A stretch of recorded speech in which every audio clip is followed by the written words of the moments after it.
j'ai une question. C'est dans Apocalypse 22, verset 17. Je lis, et l'esprit et l'épouse disent, viens. Et que celui qui entend dise, viens. Et que celui qui a soif vienne. Que celui qui veut prenne de l'eau de la vie gratuitement. Ma question, c'était par rapport à l'eau de la vie. C'est quoi? C'est quoi l'eau de la vie? L'eau de la vie, amen. Amen. L'eau de la vie, là, en allant au chapitre 7 de Jean, je pense qu'il y a les mêmes paroles aussi prononce, verset 30, à partir du verset 37, il dit, le dernier jour, le grand jour de la fête, Jésus se tenant debout s'écria, si quelqu'un a soif, qu'il vienne à moi et qu'il boive. Celui qui croit en moi, des fleuves d'eau vive couleront de son sein, comme dit l'Écriture. Et le verset 39 qui dit, il dit cela de l'Esprit que devaient recevoir ceux qui croiraient en lui, car l'Esprit n'était pas encore, parce que Jésus n'avait pas encore été glorifié. Est-ce que, un peu comme la question de la sœur Ida, je suppose que c'est la même eau vive? Si oui, est-ce qu'on a la réponse au verset 39? Amen. Je veux me jeter pour apporter quelques éléments de réponse. Déjà, ce que je voudrais dire, c'est que à travers la vie d'Israël, on a vu que la question de l'eau a été un élément très très important à travers leur cheminement depuis l'Égypte jusqu'à la terre promise. Que de fois ils ont murmuré, que de fois ils sont plaints dans des épisodes de manque d'eau. Vraiment dans des épisodes de manque d'eau.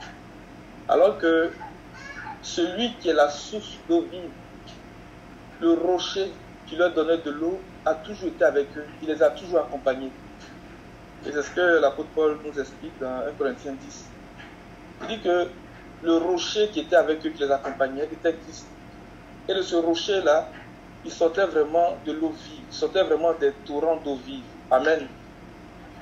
Mais dans le passage d'Apocalypse 22 qu'on a lu là, il dit que celui qui a soif vienne et qu'il boive de l'eau de la vie.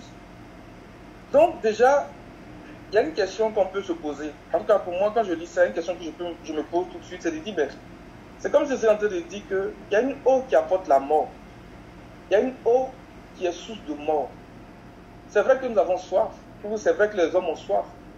Mais bien souvent, ils ne vont pas aller s'abreuver de la source qui donne la vie, de la source qui apporte la vie. Et à travers plusieurs passages, comme par exemple dans Jérémie 17, on va le lire, Dieu a dit ça, pour dire que c'est Christ, c'est le Seigneur lui-même qui est cette eau vive-là. Et lorsqu'il parle de cette eau vive-là, il fait aussi allusion à l'Esprit. Dans Jérémie 17, je cherche le passage rapidement. À partir du verset 12, par là. Il est un trône de gloire élevé dès le commencement. C'est le lieu de notre sanctuaire. Toi qui es l'espérance d'Israël, ô Éternel, tous ceux qui t'abandonnent seront confondus. Ceux qui se détournent de moi seront inscrits sur la terre, car ils abandonnent la source d'eau vive, l'Éternel. Alléluia. Quand on parle de source d'eau vive, c'est une source de vie en fait. C'est le Seigneur lui-même qui est pour nous la source d'eau vive. C'est lui qui est notre eau de vie. Amen. C'est lui qui nous donne de l'eau vraiment vive. Et il dit que nous sommes ce pays-là qui boit des eaux de la pluie du ciel. Parce que cette eau qui vient du ciel, cette eau que le Seigneur nous donne, par sa parole et par son esprit, c'est ça qui nous donne la vie. Les eaux vraiment qui sont dans le monde, les eaux vraiment de cette terre, ces eaux-là sont source de mort. C'est pour ça que lorsque Élisée va arriver, je crois que c'est en Samarie, ils vont dire quelque chose à Élisée. Ils vont dire que la ville est belle, le séjour est tranquille. Mais les eaux là sont mauvaises. Parce qu'elles sont source de mort, elles sont source de stérilité, elles sont source d'angoisse. Et les gens ne peuvent pas boire cette eau-là. Ils ne peuvent pas boire cette eau-là. Je cherche le passage là. Dans 2 Rois. 2 Rois 1,19, non. 2 Rois 1,19. Oui, non, 2 Rois 2,19. 2 Rois 2,19, oui. Oui, les gens de la ville dirent à Élisée, voici le séjour de la ville est bon, comme le voit mon Seigneur, mais les eaux sont mauvaises et le pays est stérile. Il dit, apportez-moi un plat neuf et mettez-y du sel. Et ils le lui apportèrent. Il alla vers la source des eaux et il y jeta du sel et dit, ainsi parle l'Éternel, j'assainis ces eaux. Il n'en proviendra plus ni mort ni stérilité. Et les eaux furent assainies jusqu'à ce jour, selon la parole qu'Élisée avait prononcée. Selon la parole qu'Élisée avait prononcée. En fait, c'est la parole là qui apporte la vie. C'est la parole qui est source de vie. C'est la parole qui est pour nous cette eau vive là. Alléluia. Et le Seigneur veut que nous nous abreuvions à sa source. Et lui-même est cette source-là. Et même, je crois aussi dans Jérémie 2 ou Jérémie 3, il dit qu'ils m'ont abandonné pour se creuser des citernes qui ne retiennent pas de l'eau, alors que je suis la source d'eau vive. C'est le Seigneur lui-même. En fait, en disant ça, il dit viens. Il dit que celui qui a soif vienne. Donc, c'est de nous approcher du Seigneur. C'est de vraiment nous accrocher à lui. Parce que c'est de lui que nous recevons vraiment la vie. Vraiment, c'est... Je n'ai pas vraiment des interprétations autres que ça. Parce que c'est le Seigneur qui est la source, qui est notre source de vie. Attendez, je cherche le passage dans Jérémie. Là.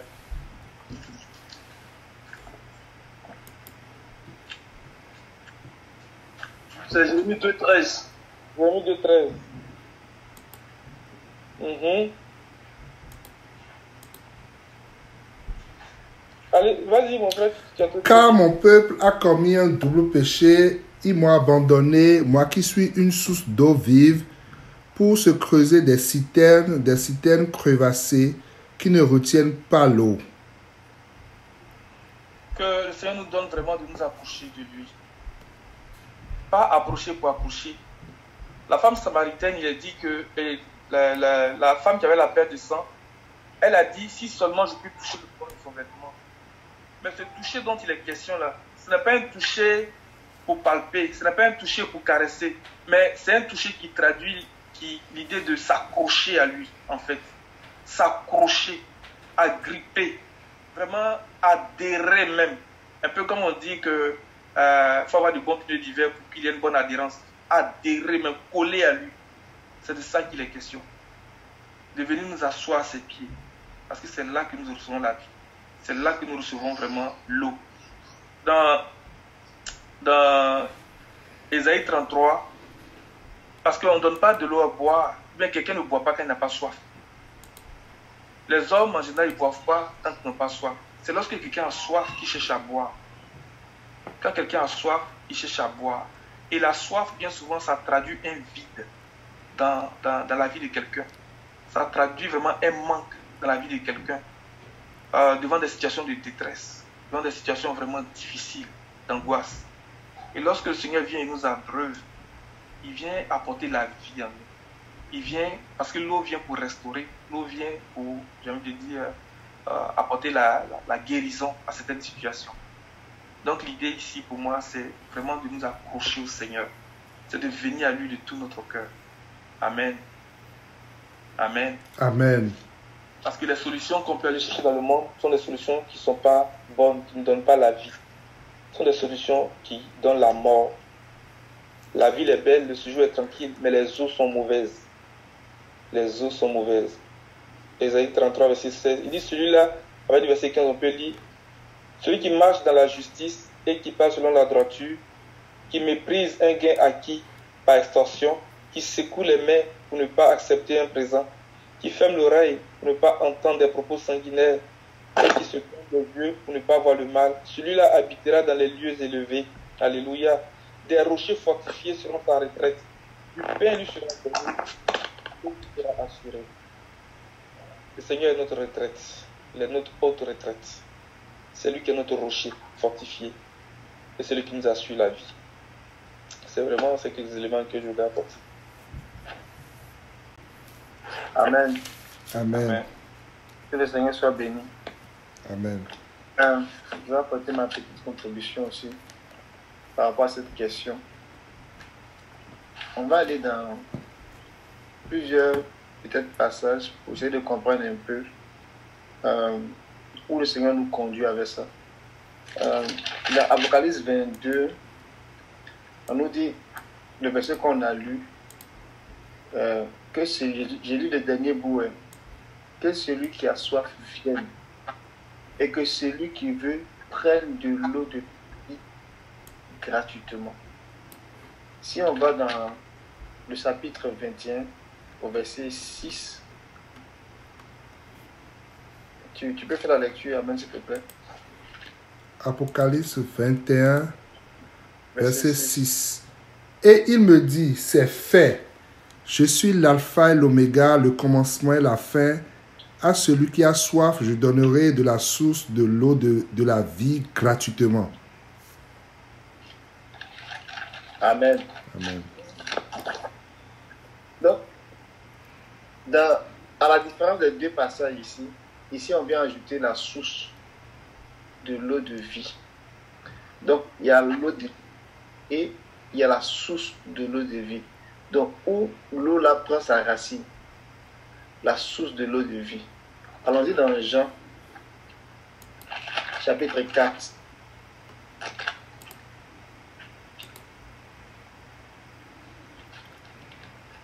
Le verset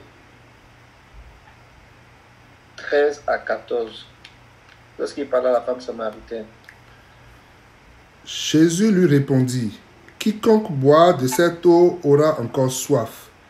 Mais celui qui boira de l'eau que je lui donnerai n'aura jamais soif, et l'eau que je lui donnerai deviendra en lui une source d'eau qui jaillira jusque dans la vie éternelle. Amen. Amen. Donc, on voit que l'eau de vie, la source de l'eau de la vie, c'est l'héritage que Dieu réserve. Mais cet héritage-là, cette source-là, ça veut dire que ça va commencer quelque part, ça va commencer à couler. Et ça va aller jusque dans la vie éternelle.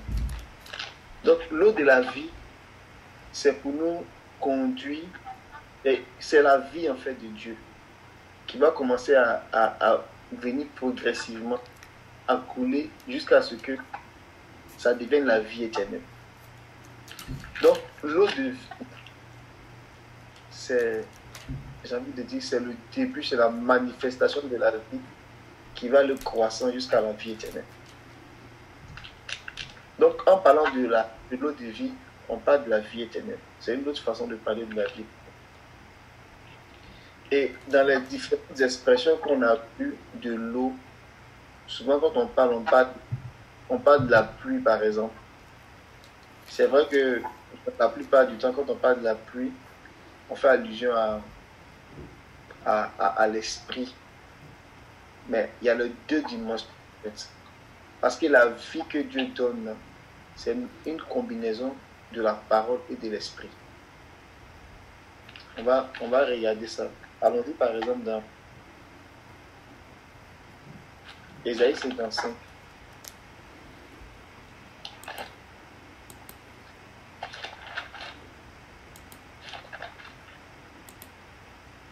Verset 10. Oui, à partir du verset 10.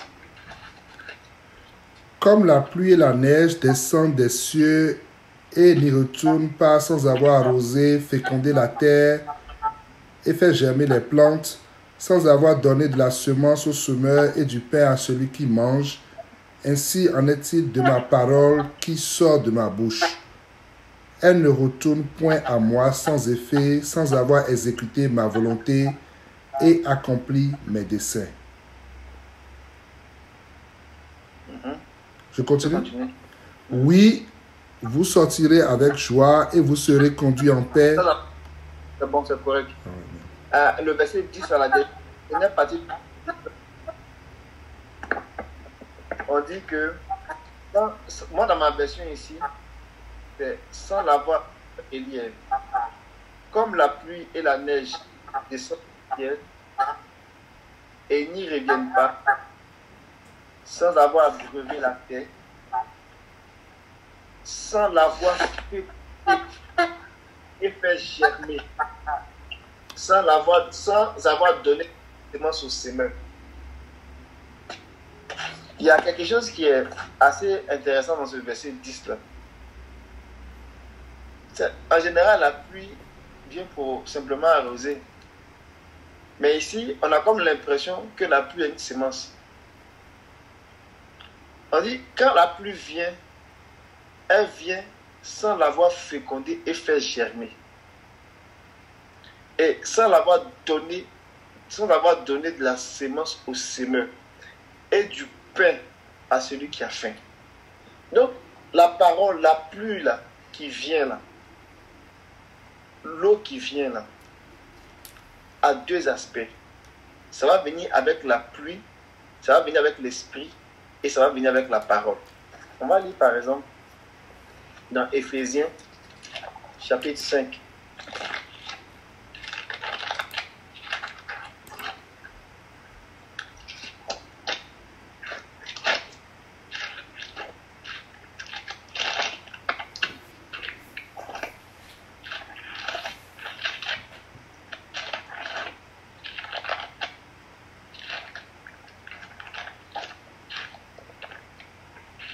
Éphésiens chapitre 5, on va lire le verset 26.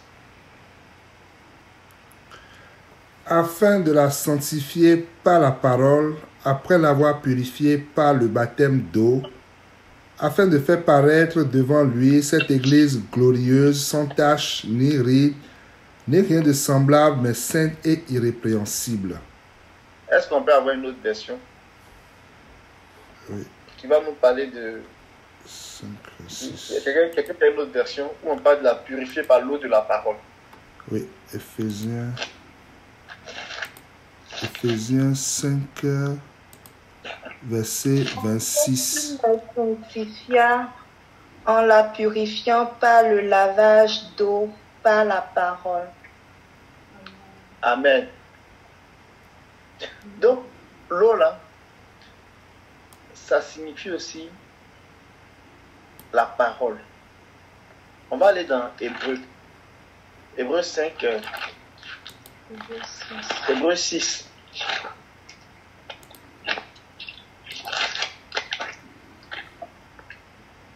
On va lire à partir du verset 4 jusqu'au verset 7. Car il est impossible que ceux qui ont été une fois éclairés, qui ont goûté le don céleste, qui ont eu part au Saint-Esprit, qui ont goûté la bonne parole de Dieu et les puissances du siècle à venir, et qui sont tombés soient encore renouvelés et amenés à la repentance, puisqu'ils crucifient pour leur part le Fils de Dieu et l'exposent à l'ignominie. Lorsqu'une terre est abreuvée par la pluie qui tombe souvent sur elle, et qu'elle produit une herbe utile à ceux pour qui elle est cultivée, elle participe à la bénédiction de Dieu. Amen. Amen. Donc ici encore, on voit que dans le verset 4 et le verset 5, on voit deux aspects. On dit, quant à ceux qui ont goûté une fois, quant à ceux qui ont été éclairés une fois, qui ont goûté le don céleste, et qui ont goûté la parole de Dieu et les puissances du monde à venir, et qui sont tombés, il est impossible de les amener à nouveau à un changement radical, car pour leur propre compte, ils crucifient de nouveau le Fils de Dieu et le déshonorent publiquement. Le verset 7 dit, en effet, lorsqu'une terre est abreuvée de pluies fréquentes, des plantes utiles à ceux pour qui elle est cultivée et elle part à la bénédiction et elle a part à la bénédiction de Dieu. Ce que je vais dire ici, c'est que dans le verset 4 et le verset 5, on parle d'une catégorie de personnes des personnes qui ont fait l'expérience de l'esprit, qui ont fait l'expérience de la parole. Ces gens-là, ce qu'ils ont vécu comme expérience là, c'est comme si ils avaient reçu du ciel de la pluie. Et de la pluie fréquente. Ça, il y a encore un mystère là-dedans. Donc, ils ont reçu comme de la pluie qui vient du ciel. Et cette pluie qui vient du ciel là, c'était en vue de donner quelque chose, un produit. En vue de donner quelque chose, un produit.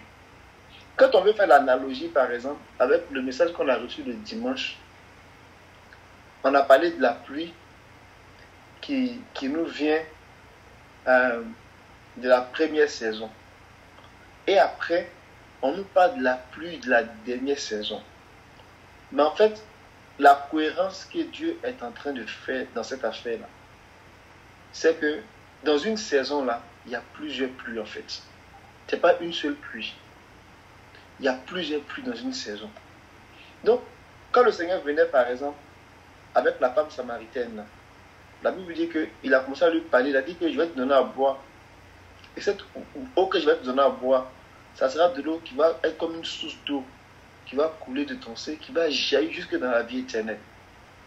Et il disait à la dame que si tu connaissais le don de Dieu, toi-même tu lui aurais demandé à boire. Et quand on arrive plus loin dans Jean 7, on nous parle encore de cette eau-là. Mais ça vient sous forme de torrent, de forte pluie.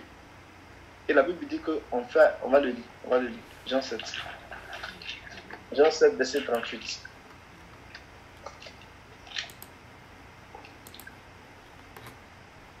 Verset 37 à verset 38.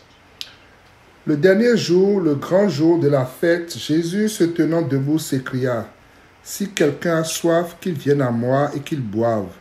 Celui qui croit en moi, des fleuves d'eau vive couleront de son sein, comme dit l'Écriture. » Amen. Amen. Tu peux continuer le verset 39, s'il te plaît. Il dit cela de l'Esprit que devaient recevoir ceux qui croiraient en lui, car l'Esprit n'était pas encore parce que Jésus n'avait pas encore été glorifié. Amen. Donc, il vient ici parler de fleuves d'eau vive. Mais si on va dans Apocalypse 22, chapitre 22, le verset 1, on dit que il y a de l'eau qui sortait. Un fleuve, on va le dire, Et il me montra un fleuve d'eau de la vie, limpide comme du cristal, qui sortait du trône de Dieu et de l'agneau. Au milieu... Amen. Amen. On s'est arrêté là. Après, on peut faire les croisements d'Ézéchiel, tout ça. Mais le point que je voulais amener ici, c'est que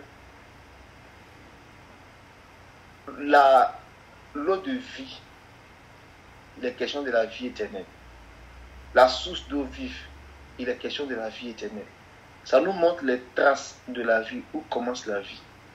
Et quand le Seigneur vient à nous, en envoyant par exemple la pluie, en envoyant l'eau, en fait c'est la vie qu'il envoie. Mais cette vie-là, la forme sous laquelle elle nous vient là, elle nous vient sous la forme de la parole et de l'esprit. Ce qui fait que quand on reçoit par exemple la pluie de la première saison là, ce n'est pas seulement le Saint-Esprit, mais le Saint-Esprit, c'est comme le baptême du Saint-Esprit qui vient comme un fleuve là. C'est comme le couronnement. C'est comme, si je peux m'exprimer, c'est comme même la dernière pluie de la saison qui vient comme fermer la saison en fait. Pour dire que la saison des pluies là, la saison de la première pluie là, elle est finie, elle est accomplie, elle est assurée. Mais quand elle vient là, au début, la première pluie, elle vient avec d'autres pluies. Par exemple, la pluie de pardon des péchés, la pluie de l'adoption, elle vient avec la pluie de la rédemption, la justice, elle vient avec d'autres pluies. Le fruit de l'esprit, c'est l'esprit. Mais ça vient avec une combinaison de la parole de l'esprit. Pourquoi j'ai dit ça? Le Saint-Esprit qu'on attend à la 4e fête, ou du moins quand le Seigneur a dit « Restez à Jérusalem, vous serez baptisés de la puissance de Dieu ». Mais ce même Saint-Esprit qui devait venir sur eux comme un revêtement, comme une puissance, pour venir comme achever le travail de la première pluie. Le même Saint-Esprit-là, il était là au début pour convaincre les gens de péché, pour convaincre les gens de justice, pour convaincre les gens de jugement. Mais il était déjà à l'œuvre. La parole était à l'œuvre, l'esprit était à l'œuvre. Donc, il y a comme plusieurs pluies qui sont venues. Mais c'était le début de la vie qui avait commencé. La vie avait commencé à germer. Mais à la 4e fête, ça ne vient pas comme une source, mais ça vient comme un fleuve. Ça vient avec une certaine puissance. Mais c'est toujours la vie qui est en train de se manifester. Ça ne va pas s'arrêter là. Ça, c'est la première saison. Mais la première saison, là, elle vient pour préparer, elle vient pour sémencer. Elle vient pour s'assurer que la sémence, là, ça a bien pris dans la terre.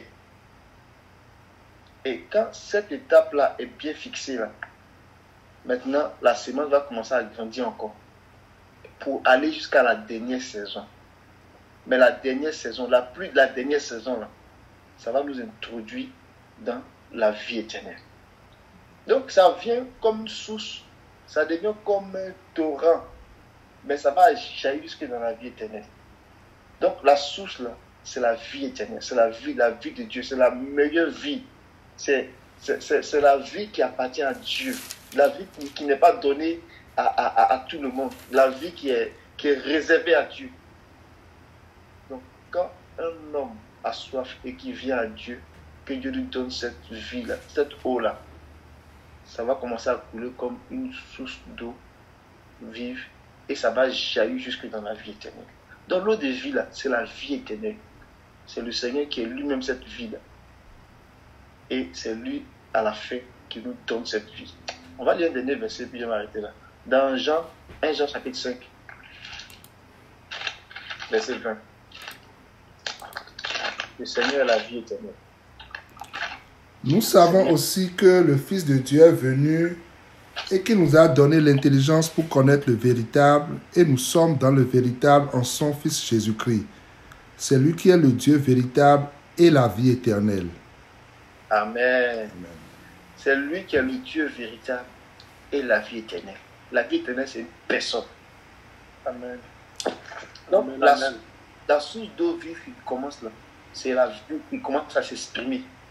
Et elle va jaillir jusque dans la vie éternelle, comme il a dit à la femme samaritaine. Donc, quand on a soif et puis on vient au Seigneur, il ne nous donne pas à boire un coup. Il commence à nous donner à boire un peu,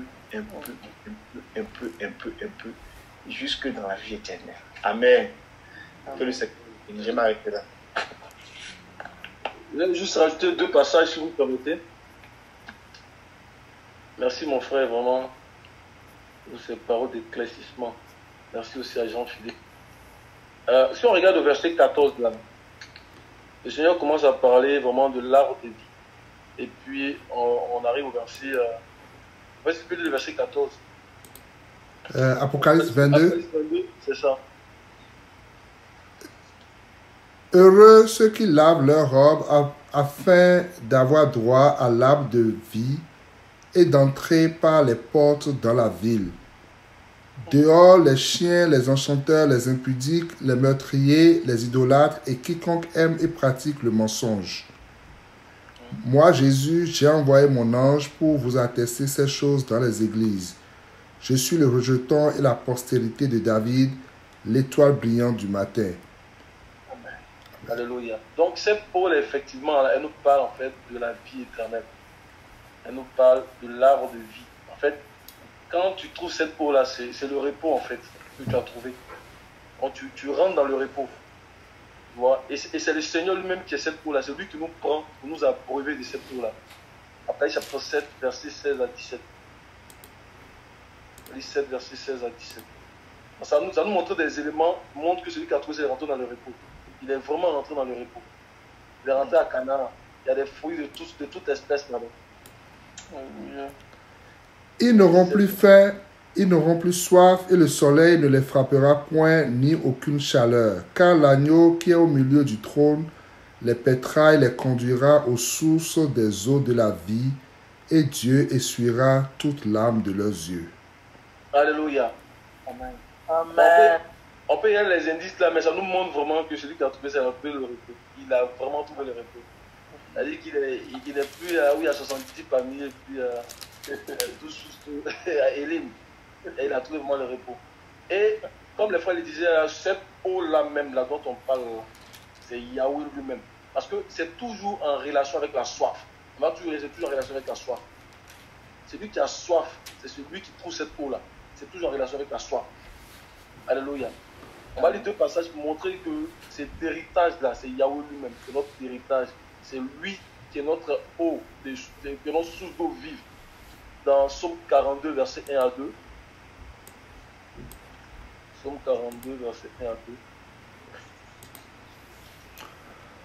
Au chef des chants cantiques des fils de Corée, comme une biche soupire auprès des courants d'eau, ainsi mon âme soupire après toi, ô Dieu. Mon âme a soif de Dieu, du Dieu vivant. Quand irai-je et pétrai-je devant la face de Dieu? Alléluia. Mon âme a soif du Dieu vivant.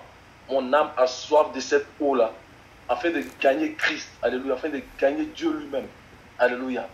Et dans le psaume 60, je vais donner 2 passages pour terminer. Psaume 63, verset 1. Psaume 63, verset 1.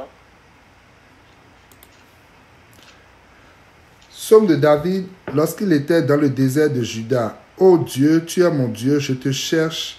Mon âme a soif de toi, mon corps soupire après toi, dans une terre aride, desséchée sans eau. Alléluia. Amen.